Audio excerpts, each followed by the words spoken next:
Bonjour Jean-Baptiste Placard. Bonjour Julien Coquelroy. En l'espace de 24 heures, les cardinaux réunis en conclave dans la chapelle Sixtine ont donc porté l'américain Robert Francis Prévost à la tête de l'église catholique.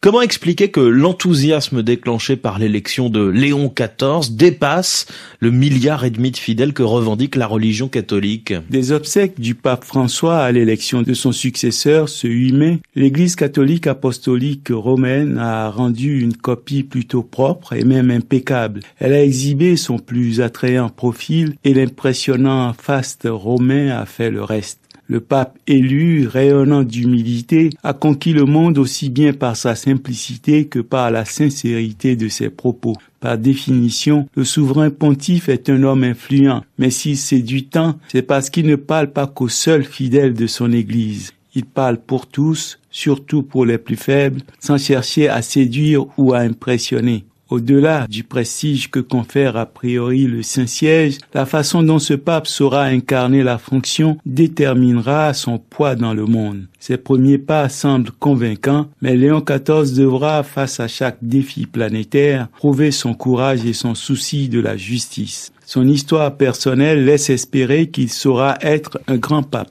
Quelle est donc cette histoire personnelle? Cela a été dit et répété, il est le premier pape américain. Lui-même l'a précisé, il est aussi le premier pape péruvien. Mieux encore, il est un authentique citoyen du monde de par la diversité et la richesse de ses origines. Même les non-croyants pourraient croire que le Saint-Esprit s'est effectivement mêlé de l'élection de ce pape. Entre le père, lieutenant de vaisseau de l'US Navy, d'ascendance française et italienne, et la mère, d'ascendance riche et variée, ce pape est un concentré de tant de peuples. Son histoire personnelle interpelle les champions de l'intolérance et du rejet de toute différence. Il se glisse comme un subtil trait d'union entre les peuples et divers mondes.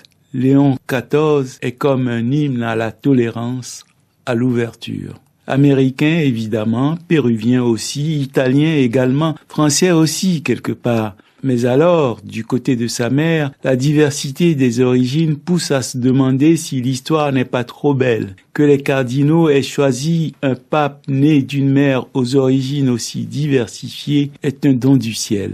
La mère de Léon XIV, bibliothécaire, est en effet d'ascendance créole louisianaise, haïtienne et espagnole. Son grand-père maternel est natif d'Haïti et sa grand-mère maternelle, une créole métisse de Louisiane, native de la Nouvelle-Orléans. Ses grands-parents maternels sont tous deux issus de familles mulâtres avec des ancêtres esclaves noirs. De cette présentation que confirment diverses sources, dont le New York Times, on pourrait conclure que Léon XIV, premier pape américain, premier pape péruvien, pourrait aussi être un lointain descendant d'esclaves et le premier pape ayant une ascendance africaine depuis le 5e siècle. Pape migrant aussi quelque part, Léon XIV est une cinglante interpellation à tout ce que proclament les plus intolérants des dirigeants du monde d'aujourd'hui. Une histoire personnelle aussi riche ne pouvait qu'influencer ses choix et son évolution comme missionnaire. En quoi concrètement ?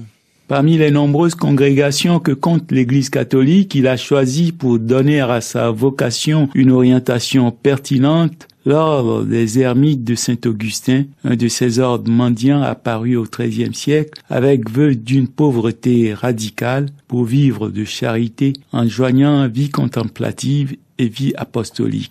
Saint-Augustin l'Africain, leur père spirituel, est né dans l'actuelle Algérie. Il disait que l'homme humilié ne pouvait être voulu de Dieu.